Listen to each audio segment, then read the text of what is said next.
I read Black Swan Green by David Mitchell.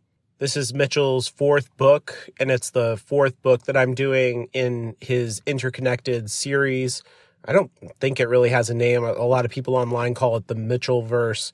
But the point being that I'm going to draw connections to the first three books, Ghost Written, Number 9 Dream, and Cloud Atlas, that will contain spoilers for those books. And so if you don't want that, I guess go read those books, listen to the other podcasts, or stop listening now. Black Swan Green is quite different than the other three books in that it follows the story of one person in a very small town in England. And there's not as much diversity in that community as like in Number 9 Dream, where AG is in Tokyo. The protagonist of Black Swan Green is named Jason Taylor, and his small town is made up of, various people, I guess, who there's some posh people, some poor people, some gypsies, but nothing like the bustling metropolis of Tokyo. So this novel almost feels like the most normal novel that Mitchell writes. I don't know how else to say that. It's a weird, I don't know if I'm being insulting in some way. I don't mean it to be. I just say it to be like it's a very different kind of book, it feels like. That being said, there are connections to the first three books, and I think there's continuations of certain ideas, even though the structure is quite different than the other books.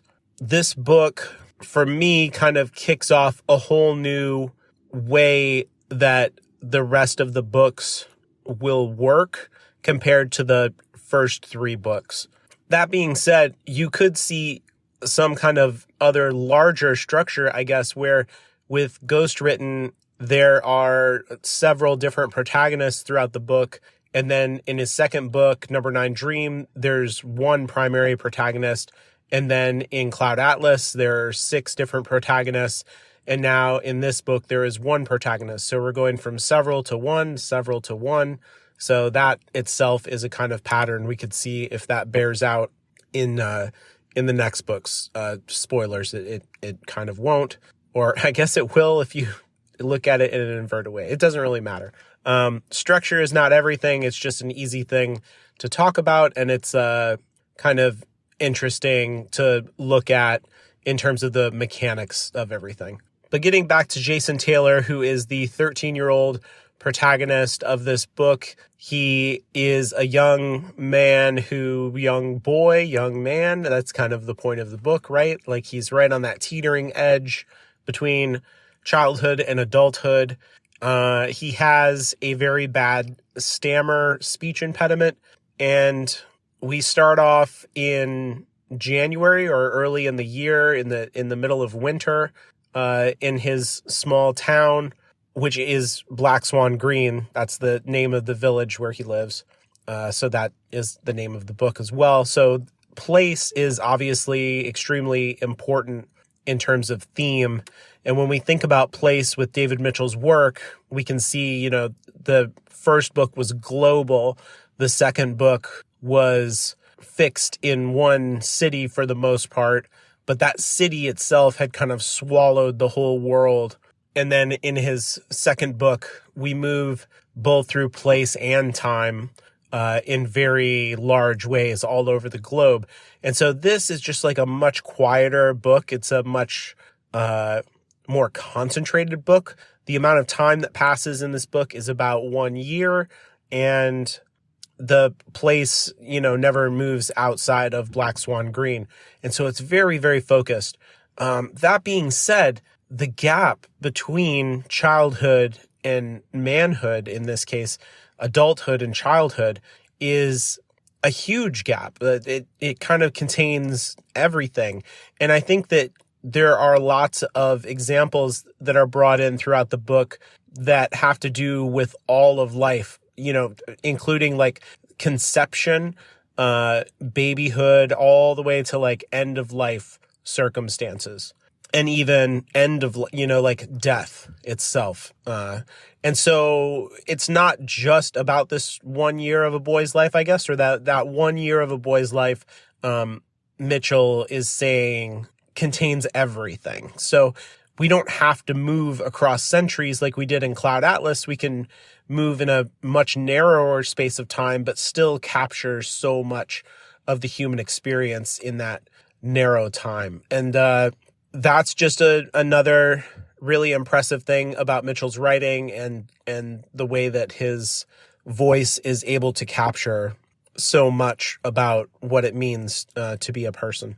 When we start off the story, Jason is not allowed to go into his father's office.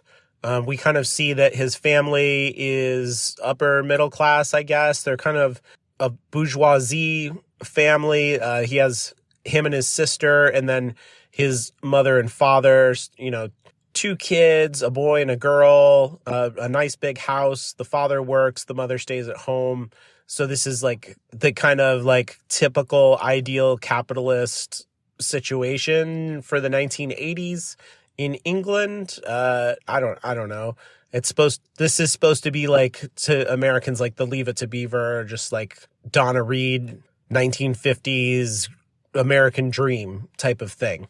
But not everything is so great in the British dream or whatever. I don't know what I'm saying. But I think you get the idea.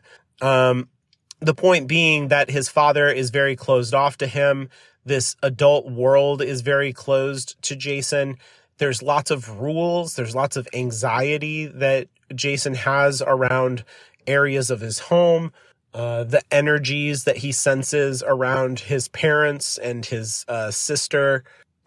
And we're introduced to all of his classmates, especially the other male classmates, are just like really awful people, just terrible kids. They're full of bullies. They are just like really awful people.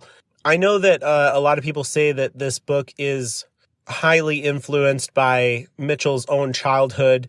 And I remember what it was like to be a kid, and it was a pretty miserable experience sometimes. And I got bullied a lot, and, boys can be really rough with each other and terrible. But I gotta say, like, the boys in this book, if it's typical for how British school kids are, is just like deplorable. I think they're just really terrible people. They have cruel names for each other. Anybody who shows any vulnerability, they just gang up on them.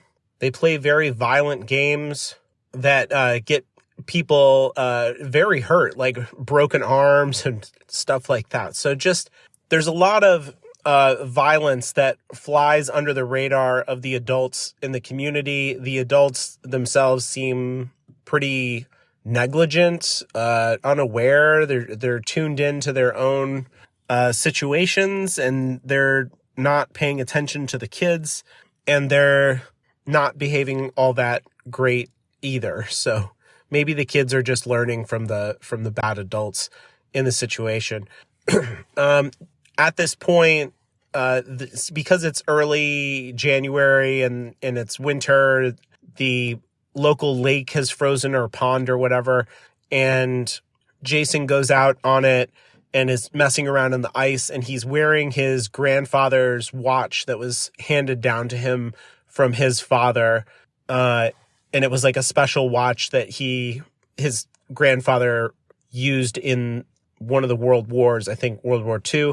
And Jason falls down and breaks the watch on the ice and also injures himself, and manages to get himself to a nearby cabin where he is helped by this old woman. But he worries about the damaged watch and how much trouble he's going to get into because it doesn't work anymore. He's ruined it. And the watch, of course, is kind of like symbolic of time, obviously. And I think there's like something about this happening in the winter also, where everything freezes here in a certain way for Jason, with this destruction of the watch freezes his development, if you will. It captures this year where he's going to feel a lot of guilt over this, and that guilt is not going to go away throughout the course of the book for the entire year until this season comes around again. And we find out that the reason Jason has the stammering speech impediment is because he was playing the game Hangman, which I think everybody has played at school, where you have to, it's kind of like the Wheel of Fortune game on TV where there's a few letters and then there's some missing letters and you have to kind of fill in the blank and figure out what the word is. And he talks about how certain words hang him up and how he doesn't have access to all of the words in his language. And so he can't express himself. And this very obvious speech impediment makes him vulnerable to everyone teasing him and to the pity of adults and to the impatience of people that he's trying to communicate with. And so he can feel other people's contempt for him or impatience for him or amusement at him inside of his own body. And this hangs him up. And he calls the part of himself that causes the stammer Hangman. And so he has this other self inside of him that is kind of tormenting him. It reminds me of the character in Cloud Atlas who had he was way in the future on the island of Hawaii, and he had a whole imaginary devil who followed him around everywhere and talked to him. It's very much like that, where Jason often imagines Hangman doing things that will cause him problems, or allowing him to say things now so that he can embarrass him later by causing him to not be able to say things then, and so on and so on. And so it's like he carries an antagonist around with him everywhere he goes, but that antagonist is fundamentally a part of him. Some really big ideas in this book have to do with what I've already mentioned in terms of violence. Violence is a big theme in the book. It explores all different kinds of violence that go all the way up to the scale of war, because this happens during the time when the British get into what is called the Falklands War, which was kind of between Argentina and the United Kingdom, although it's not it wasn't like a war. I don't know. I guess the equivalent in America would be the Korean War. Nobody ever said we're at war, but a lot of people were killed on both sides, and it was a war, but I don't know, but it's not official. Anyway, so that's one form of violence, right? That's very large scale between countries. And there's violence all the way down to verbal violence, emotional violence, violence between people who love each other, like Jason's parents, his mother and father. In this year between his 13th and 14th birthday, they go through a divorce. They end up breaking up, and there's a thousand little emotional violences that they do to each other in that time. Not to mention all the bullying that goes on in the school and the weird hierarchy that happens with these kids of who's popular, who's outside, who's inside, and how hierarchies are violence.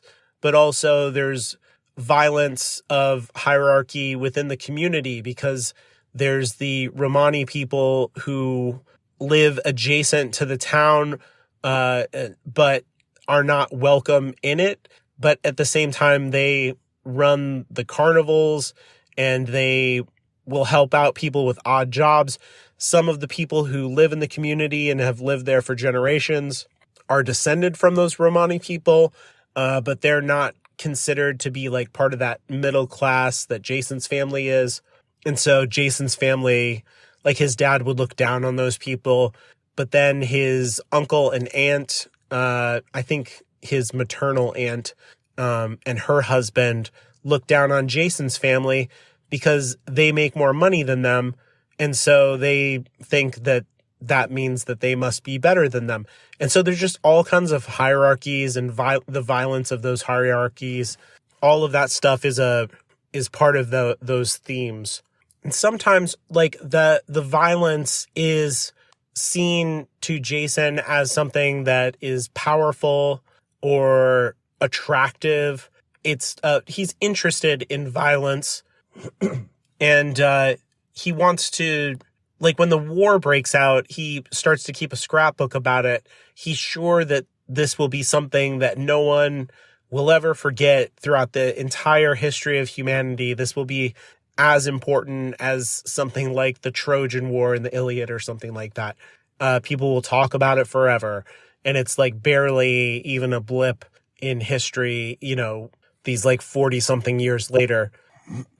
But he ends up seeing a guy in their community who is a sailor, and he has an afternoon with his girlfriend, this sailor does, and Jason is kind of stuck up in a tree, and they're having a picnic under the tree, and they make love, and Jason is kind of trapped there, but also fascinated by it and doesn't know how to get out of the situation, so he just kind of watches the whole thing happen, and then they pack up and leave, and he's able to get out of the tree.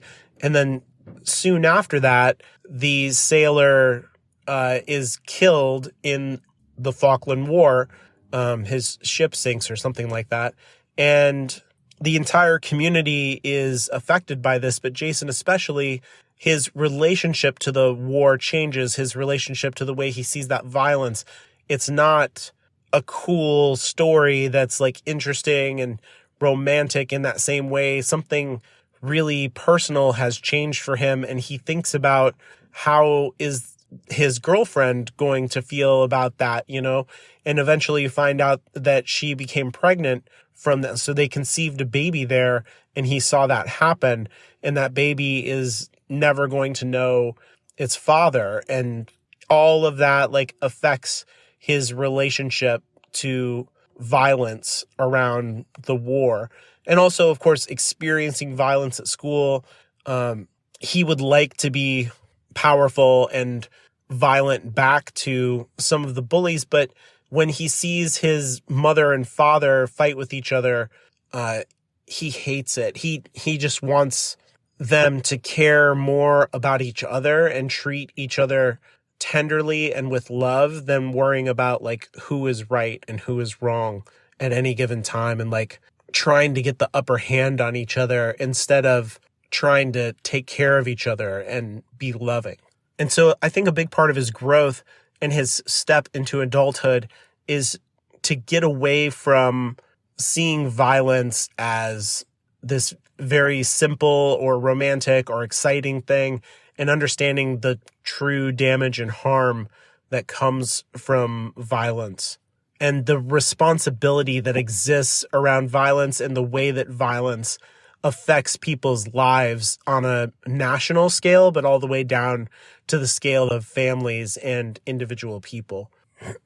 Jason is also simultaneously a poet in the story, but he's secretly a poet. He's sending his poetry off to the local paper and having it published under a pseudonym because he's ashamed, like it would be dangerous if people knew that he was a poet. He thinks that his father would probably find it frivolous, and of course the other schoolboys would just use this against him as another way to humiliate him, or probably like even beat him up or torment him in some way. And he is summoned through his pseudonym to a meeting with a woman who wants to like critique his poetry and help him and talk about art and all of this stuff. She doesn't know who he is at all, or that he's a child. She just reaches out through the paper, and he ends up meeting with her. And it is Eva from the previous book, Cloud Atlas, who Robert Frobisher had a brief romantic affair with. She was the daughter in the house that he was staying in. And now she's like a very old woman. And so we get to see like the full arc of her life, I guess, and see her regrets. And she regrets the way that she treated Robert, and she feels responsible for him committing suicide and the way that she kind of played with his affections. But we also get her insight on what it means to be a poet, the value of art, the value of truth, which I think she considers to be the actual soul of art and what art is really about. She is very provocative to Jason about truth. She's needles him constantly, and she's such a delightful little character in the story. I really love the part with her where she is just constantly like telling people they can go to the hell. It's so good. She has a little French accent kind of, and she just doesn't care about politeness, but it's not in a way that is violent like the other characters have been, where they're trying to dress people down so that they can feel superior to them. It's so that she wants to get to the core of things. She wants to know what's really going on in the world, and she wants to be clear. And she thinks that's the great thing about true art, is that it speaks to the core of things, and then that gives you access, via the artist, to the real truth of the world. And in a way, all of the violence that is happening in the story, in a way, is really about fakery. It's about protecting yourself. It's about not being real and trying to be safe. But in being safe, you are avoiding the truth. And so this is like the big force, I think, for Jason, that it pushes him to change who he is at the beginning of the story, where he's trying to be safe or he's trying to be powerful. He wants to be powerful, but what he really needs to be is true. And after he meets with Eva, it sets him on a different course, to where he is more concerned about the truth than he is about becoming powerful.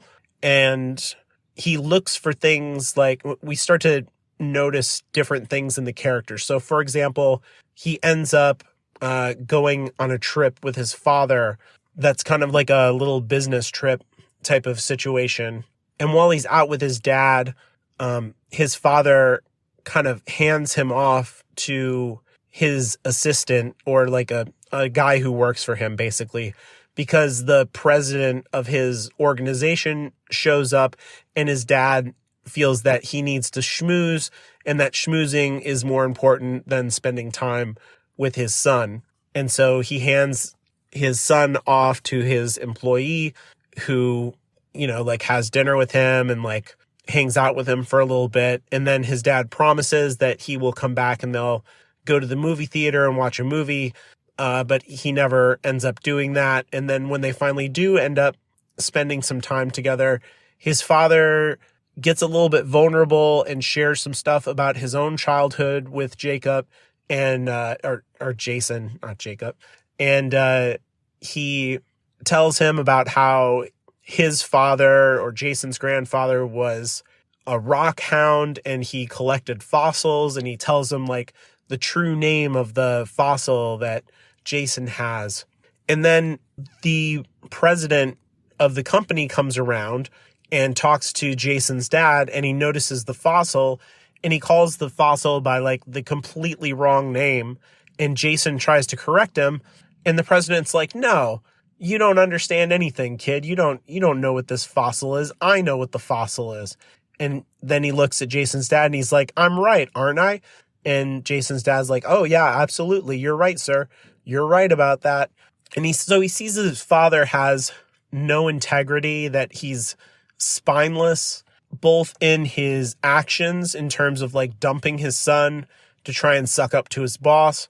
And then when it comes to telling somebody the truth, when he knows for sure the correct answer, he just agrees with the incorrect answer in order to not offend his boss. And so truth doesn't seem to matter to his father in a way that it does matter to Jason, and he finds it really disappointing. In contrast, Jason ends up spending some time with his mother alone, and his mother ends up stopping being a housewife and getting a job at an art gallery as a salesperson. And there are some young women who come into the shop and try to do some shoplifting. And his mother basically forces these girls to confront the truth of the situation that they have created for themselves, holds them accountable, forces them to take responsibility for their actions, and then is going to follow up with their parents and their teachers and let them know about the incident, but is not going to press charges with the police or anything. And so his mother operates with a high degree of integrity. She really cares about the truth. She doesn't try to create profit out of the situation. She doesn't humiliate the girls in any way that would be cruel. She just does the appropriate amount of, kind of follow up to the whole situation that is required for some petty thievery, but at the same time is kind of nipping bad behavior in the bud and being very clear about the boundaries of their business. And so the mother and the father have a very different relationship with the truth. And that goes so far as to find out that his father has been cheating on the mother and has been borrowing money behind her back and giving the money to the woman that he's cheating on her with. And so he's very duplicitous. He's very unreliable. And that has a lot more to do with what was going on in the beginning of the story, where Jason is not allowed to go into the office of his father because really his father is keeping a lot of secrets in there. And so again, it goes back to that whole thing of his father is being fake. And so he has to be very careful about, he can't be vulnerable, right? He has to exert power so that he can protect what's really going on. He can't let the truth come out. He has to keep secrets, because if the truth is out there, then he's vulnerable. He's going to have to take responsibility and everything is going to come crashing down because he doesn't have any integrity. His relationship with the truth is out of balance. Later, we see that the community of Romani people, or the gypsies in the area, are trying to get squeezed out by a group within the city who are organizing to get them pushed to some other village or community in the area, and so that they don't want to deal with them being around. And Jason's father is all in favor of that. He has an irrational hatred for the Romani people, which is very typical attitude of some people in England. And it doesn't seem to be based on anything other than stereotypes. And a thing that Jason notices about it is that the people who want the Romani people pushed out of the community go very far to try and paint those people in a bad light, so that whatever is bad about those people leaves a kind of good outline for what they as a community are. And so by hating the other, it lets them kind of love themselves. They're retroactively kind of painting themselves in a good light by painting the Romani people in a bad light. And then later, Jason ends up in the Romani community and he notices the opposite thing happen, where they talk about the people in the community and how they have a different lifestyle and how that lifestyle is super gross. Who could ever live like that? People who aren't Romani are so weird. And so it's the exact same kind of thing. It's just reciprocal. And so he just notices the kind of lack of empathy or lack of integrity that both sides of these people have. And that the part of what's dividing them is the way that they choose to define themselves by hating the other, which I think really influences him in terms of his relationship to all of those really terrible boys that I mentioned at the beginning of the whole thing, and how they're bullying him and how his classmates are just some of the worst people ever. But by kind of painting those kids in that light, he's sort of doing the same thing that both of these communities are doing to each other, right? And Jason recognizes that. And he recognizes how it's not totally true. And it doesn't actually make him the perfect good guy to make everybody else around him look like the bad guy. And so all of this kind of comes to a head when the head bully, who is named Wilcox, loses his wallet at the town fair. And this makes me think of more of Mikhail Bakhtin's theories about storytelling and especially the novel. And I swear I've read more criticism than just Mikhail Bakhtin, but for me, I don't know, David Mitchell and Bakhtin are kind of mixed up together, and there's just something about his writing where he seems to like be intersecting with those ideas quite a bit. And so it just comes up again and again and again for me. I don't know why. But Bakhtin has an idea about, and this is probably like his best known idea that comes out of his work, is the carnivalesque, which has to do with like the idea of carnival and how things like the town fair that happens here kind of invert hierarchies and make everything kind of upside down in a way.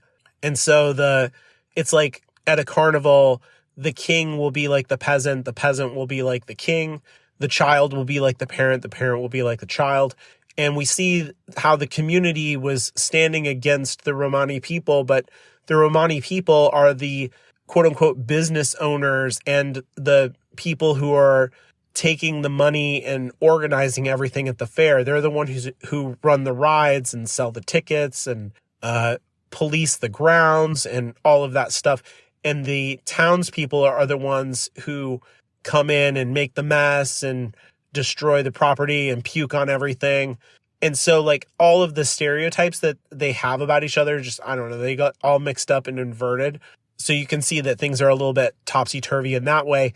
And then what happens is that the bully becomes the vulnerable one because he loses his wallet, which is full of like hundreds and hundreds of dollars, enough money actually for Jason to replace his grandfather's watch so that his parents won't have to find out that he broke it.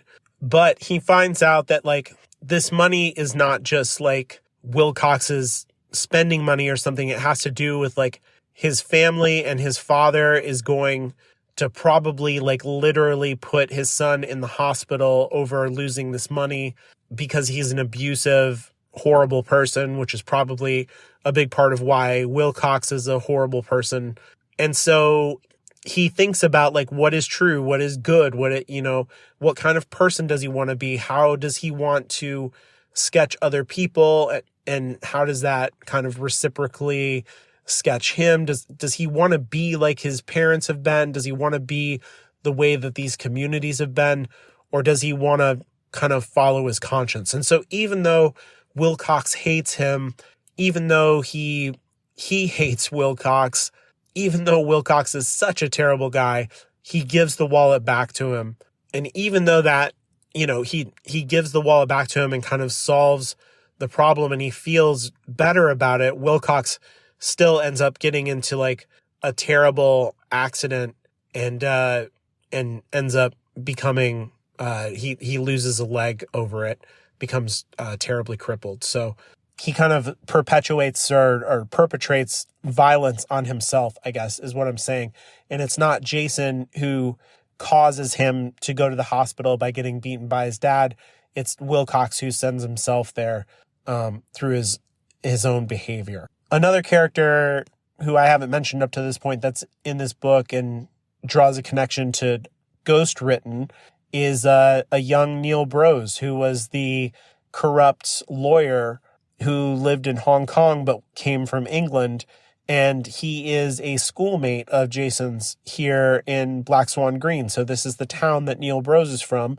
And Neil Brose has been running a little extortion ring where he threatens to beat people up or intimidate them or cause them to be teased by the rest of the people in the, his gang of people in the class if they don't pay him a little bit of money every day.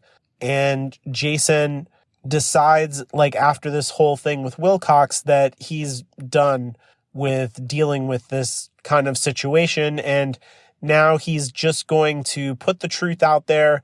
He's just going to be himself all the time. If people don't like it, he's not going to try and hide anymore. If they don't like it, they can deal with it. That's their problem. It's not his problem. It's not his job to control how everyone else feels about him. It's their job to control how they feel, not his job to control them. And so based on that, he fights back against Neil Bros and destroys his very expensive calculator, and then informs the principal and the teachers and stuff like that about the extortion ring that's going on. And it ends up getting Neil Bros expelled from school. And just overnight, Jason gets a whole different reputation in class. Everybody sees him quite differently. All of the adults start to treat the kids differently and start to try to dig into this whole bullying situation and try to take care of that. And so there's something here about the power of truth, the power of integrity, that it has to start somewhere where it can heal a community and change things, even in very small ways. I mean, this is just at a school, but it changes Jason's life dramatically. And at the same time, Jason has a talk with his father where he reveals the truth about the watch to his father, and his father doesn't blow up about it at all in the way that you would expect to from the way that his behavior has been throughout the entire book. And in fact, his father comes clean with him about the divorce with his mother and the infidelity and just the all-around bad behavior that his father has had, and the fact that his father has gotten fired from his job. And so in a way, his father has lost everything because of his lack of integrity. His relationship to the truth has taken away everything that was of value to him in his life. And then Jason also gets his first girlfriend from the whole situation and his first kiss. His sister has moved out of the house to go to college, and his mother has moved away from the house as well because, of the father's infidelity. And so they're going to be selling the house. And Jason takes responsibility to put up the Christmas decorations by himself because, nobody else is around, but the tradition matters to him. And so, at the beginning of the story, he's like a little boy who is scared to do anything. And by the end of the story, he's taken responsibility for the house and decorating it and taking ownership of the household in a certain kind of way. And he also kind of looks back a year later over everything and synthesizes the changes that have happened in him and the community. And he has a bittersweet relationship to it where he appreciates the new normal of his life, but he feels sad about what has changed and what he has lost. And I think that he stammers a lot less near the end of the book. And he has this really interesting insight that the reason that he's stammering is because he cares so much about how other people feel around him and about him. And like when he starts to stammer, he can feel in them the impatience, and that makes it worse for him. And so what I think he realizes is that there's an interconnectedness between people, and that we're not all these just individuals out there in the world by ourselves, but that we are strongly connected to each other in a really important, fundamental way. We have a real effect on each other. And Jason takes that seriously. And once he takes responsibility for the effect that he's having on other people and the effect that they are having on him, the stammer calms down for him. He has more control over it because of the responsibility that he's taking about the situation. And so I guess that's Mitchell's idea of adulthood or manhood, is not about being powerful or controlling, but it's about responsibility and recognizing that everybody is part of a community. And with that perspective, you can see why he values that polyphonous voice in his art and the relationship that he believes, is embodied in the story of art to truth. And if truth is the soul of art and that polyphonous voice lives in his art so much, then he must believe on some level that, where all of these different voices are a part of who everybody is, which is, I think, is a beautiful idea. Even though people are messy and complicated and hurtful and strange and all of this kind of stuff, they're still just people.